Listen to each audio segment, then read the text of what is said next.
Ni hao. It's amazing to be here with you today.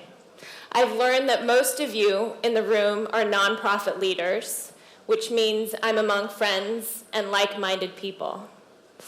I'm looking forward to getting to know some of you and hearing your story. I'm so curious as to what brought you to this room today to focus on philanthropy.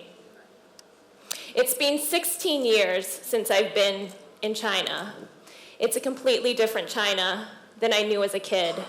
I moved to China from Australia when I was 8 years old. My mother was an Australian diplomat, so we lived in the Australian embassy in Beijing and Guangzhou. Unfortunately, I can't give this speech in Chinese because I didn't learn it at home.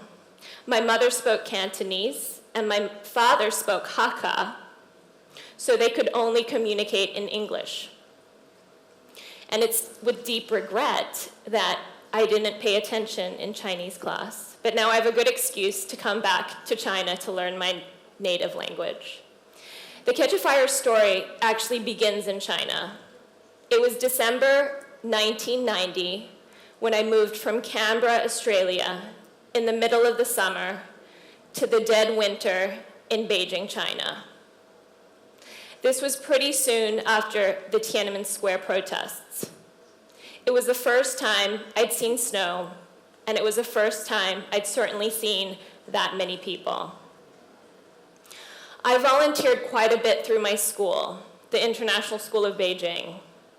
I volunteered at orphanages and remember feeling so sad to see that all of the cribs were filled with girls. I volunteered at old people's homes and became friends with an old man named Mr. Lee, who would cry when I held his hand because I was the only one who would visit him. Volunteering as a kid in China made a huge and important impact on my life. It helped me realize how big the world is and how lucky I am. Volunteering made me witness to the unnecessary suffering and pain people deal with. It gave me insight into the fragility of our lives. It made me angry and confused by the injustices of the world. And it helped me understand that there was something inside of me that was moved by connecting to other people's humanity, regardless of how different our lives were. My early volunteer experiences were an important part of what motivates me to do the social justice work I do today, and the reason why I built the technology company I did to connect professionals who want to volunteer their skills with nonprofits that need the help. I graduated from high school and moved to New York City to attend Columbia University. After Columbia, I was so idealistic that I took a job at an investment bank. It sounds completely ironic, but in all seriousness, I really was so idealistic that I took a job at an investment bank with the intention to learn business so that I could apply my business skills to change the world. As an investment banker, that's where I got the idea for Catchafire. In the United States, at every large finance firm, once a year, the bankers would be put on a bus and we'd go out to do a day of volunteering. Most of that work would be using our hands, packing boxes, or building houses. Don't get me wrong, that type of volunteering is great and serves a purpose. I continue to do it today. But on the second year that the bankers, including me, were put on a bus to build a house, me not knowing how to use a hammer and a nail, I thought, well, this is kind of ridiculous. What if bankers, instead of building houses, did what they were good at and gave their finance, accounting, and business skills to nonprofits that needed the professional help? We would not only provide much more value to nonprofits, but we'd also feel better about ourselves, better that we could actually give what we were good at. I thought this was such a simple idea that somebody else would build it. So instead of starting it straight away, I quit banking and I went into microfinance. I worked in microfinance in Bangladesh for a couple years, and there I learned how to use professionals like consultants, bankers, marketing professionals to help build and made an amazing organization in New York City. After a few years, realizing that there still hadn't been a platform that makes it easy for professionals to volunteer their skills, I decided to build the solution myself. Catchafire is an online marketplace that matches nonprofits' needs for professional services to people who want to volunteer their skills.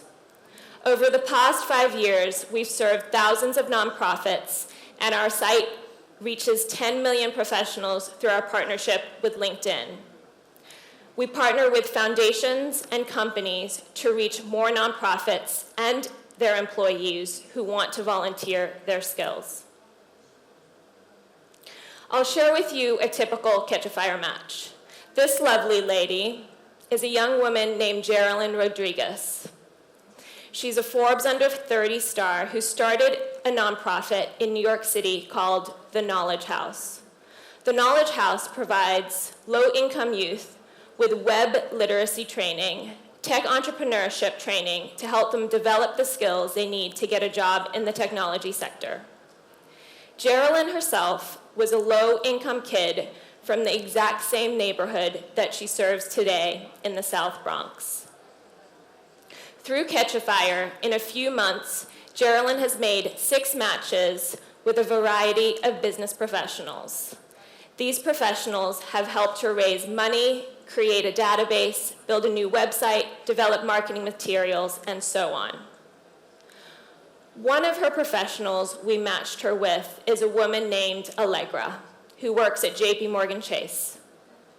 Allegra is also from the South Bronx. Allegra, through Catchafire, was thrilled to find Geraldine, someone from her neighborhood that needed her help to help more kids in the South Bronx. It was the perfect match.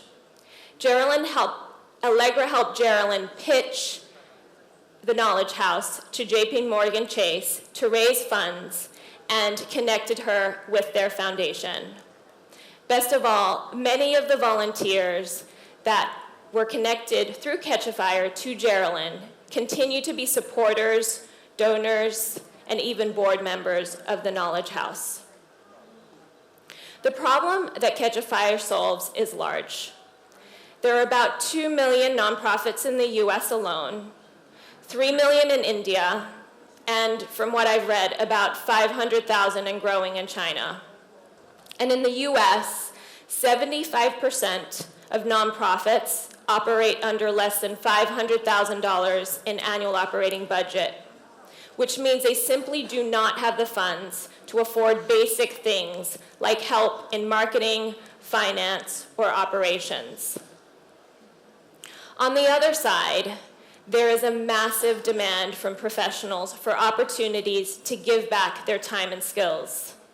In fact, in 2014, LinkedIn reported that 82% of their 440 million members want to volunteer their skills.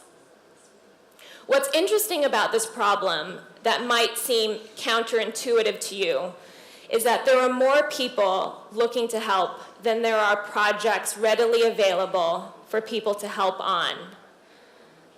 This challenge is at the heart of what we need to solve to make Catchafire scale. So the question is, why aren't there enough projects for all the volunteers? The reality, which I think probably will parallel to China, is that nonprofits have a hard time, one, communicating their needs, that nonprofit leaders are not just financially constrained, but time constrained. Nonprofits don't always trust volunteers to do the work they need, and nonprofits need to be held accountable in order to get good help from professionals. The thing is that it's not because nonprofits don't have enough needs that we don't have enough projects. In fact, we learned that the biggest challenge is helping nonprofits articulate those needs. So the way in which Catchafire has solved this problem is through addressing these fundamental problems.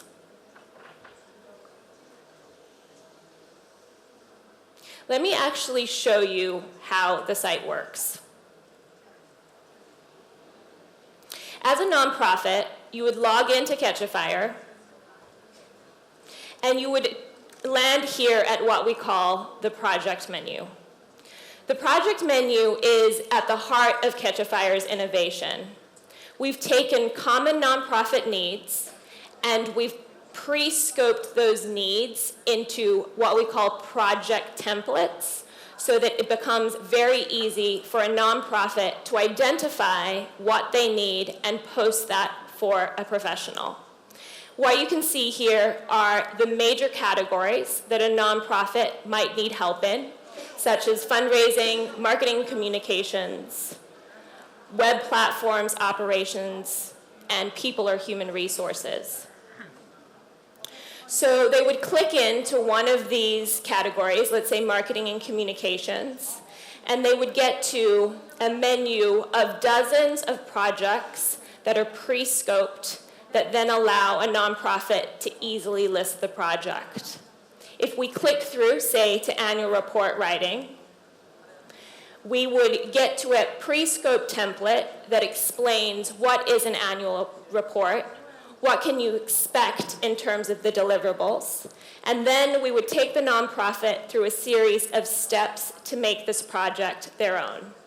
So they're simply filling in the blanks, which then results in a well-scoped project template. So on the volunteer side, the experience is easy. The volunteers go to a browse functionality where they can put in their causes that they're interested in, as well as their skill sets. And what then results are projects that match their preferences. So if we look at a project template, or a project that is looking for a match, this is a nonprofit organization who is looking for help on their vision and mission. A volunteer would see this project, they'd read all about it. Again, it's scoped, so it's clearly articulated, so the volunteer knows exactly what it's required to actually help this organization, and they click apply. What's really important about the next step, which is the application process, is that we've turned the tables.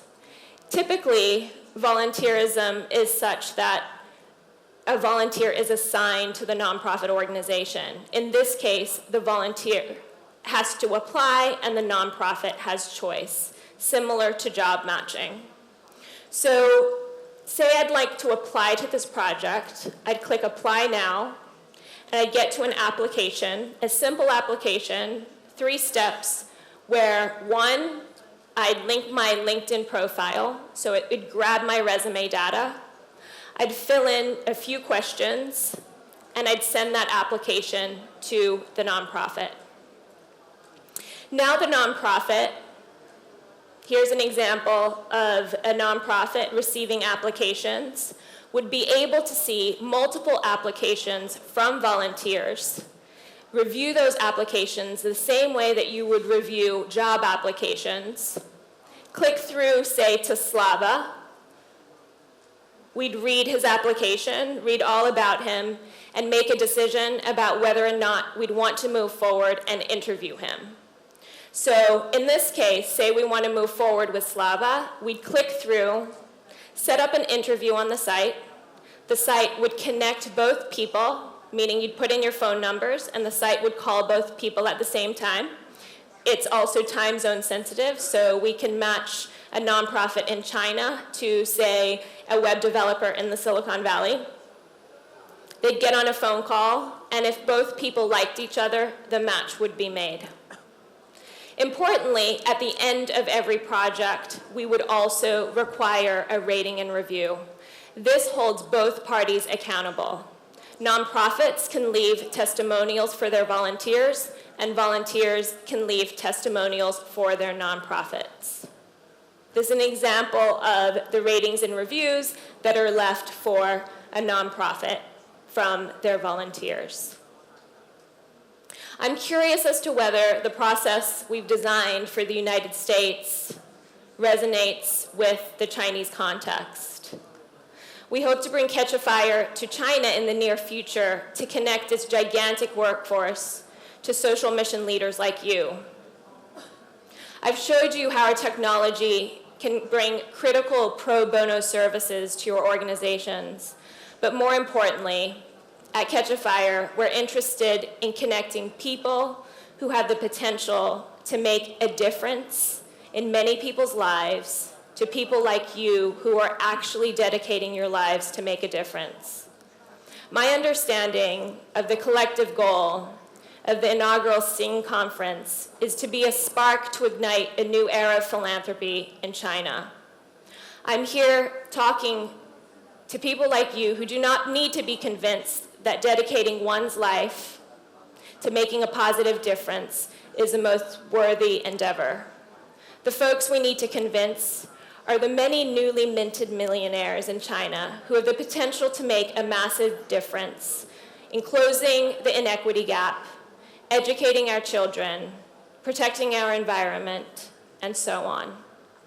The thesis behind Catchafire is that when we're able to connect people who have the desire to give their time and their skills with inspirational, heart-led leaders like you, we can show them the way to dedicating more of their time and energy to showing up for the world and making a positive impact. Thank you.